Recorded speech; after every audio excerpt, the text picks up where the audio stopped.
Hi guys, welcome to this special video from Wordpandit. This is Prashant from Wordpandit, and I'm going to talk about something which is going to connect with a lot of you. It's going to touch a nerve somewhere, and it's going to help you improve in VARC big time, right? Irrespective of the stage of your preparation, this is a fix for a problem that you have. What is this problem that you have with respect to reading comprehensions? You have a broken topic. Wait, what do I mean by a broken topic?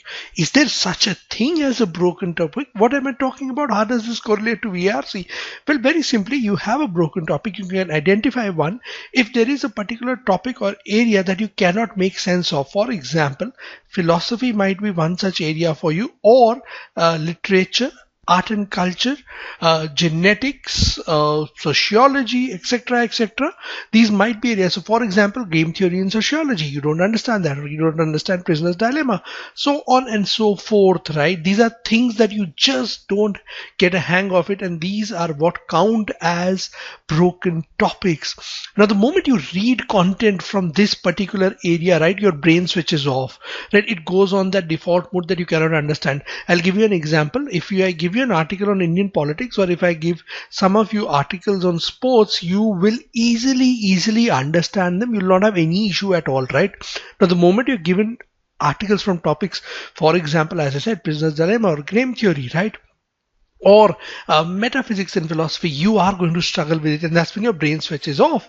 There is a natural aversion for such a topic. You try to avoid it, you try to resist it, and because you try to avoid or resist it, you cannot make sense of it. So this is the problem of a broken topic.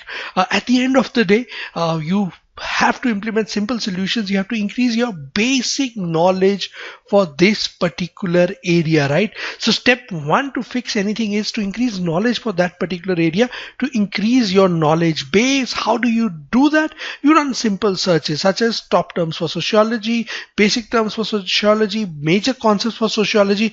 I'm here basing this on the assumption that sociology is your bugbear, right? Sociology is the topic that you do not understand. Substitute this with anything. You can actually have specific references as well. Prisoner's dilemma, game theory, these are things which are part of sociology. So these can be mentioned instead of this picking up a bigger area, right? These are areas. This is a subject itself.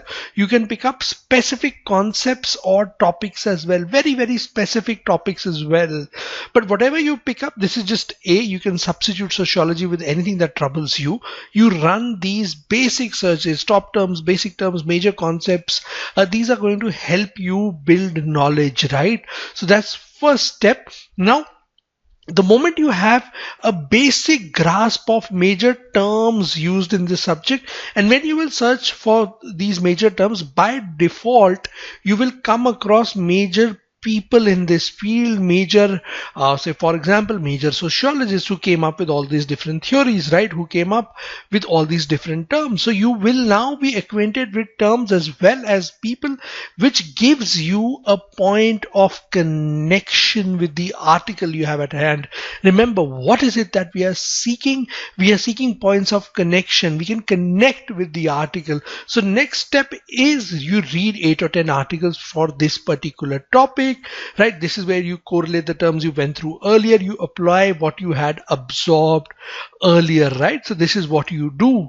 Third step, you solve RCs from this area, 5 to 7 RCs from this particular area. The first, this is the final step. This is the culmination of what you learned in the previous 2 steps, and whatever you had learned in the previous 2 steps, you apply it practically to RCs, right? Step 3. So you learn terms in the first step. You read articles and expand your ability to understand content from that particular zone, that particular topic, right? Expand it over a larger area, right? You apply these terms to articles first, and then you take this forward and apply it to RC. So you close your loop for learning. This is what you do.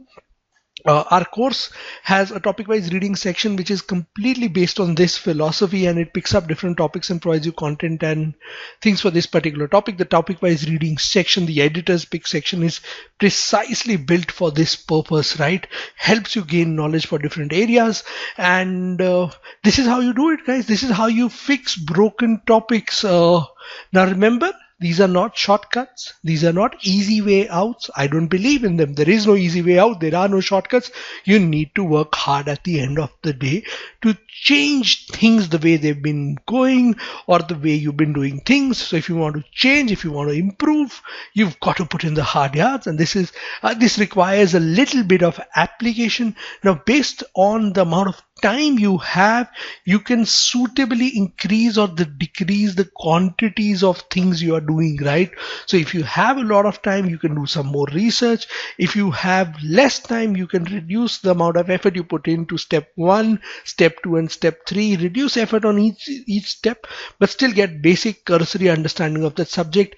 Do not be at any given point of time afraid to expose yourself to content from that particular area, because if you are afraid to expose yourself from content from that particular area, and if you will live in another constant fear that I will not understand it, hence I will not read it, then you complete the negative cycle, the negative loop. If you are not going to explore terms, if you're not going to read articles, if you're not going to practice RCs, the loop of learning is never going to get completed, hence you will never learn, right? So either ways, look at it. The circle of learning is important, right? So, and it's something that you have to complete it. This is the circle of learning is similar to the circle of life, right, that we have in the movie Lion King, right? So this is the circle of life that we are talking about. Here, life stands for knowledge. If you have knowledge, you have life as well, right? So that's something that you've got to keep in mind as well. Hopefully so. This makes sense. Thank you very much for watching this video, and as always, happy learning.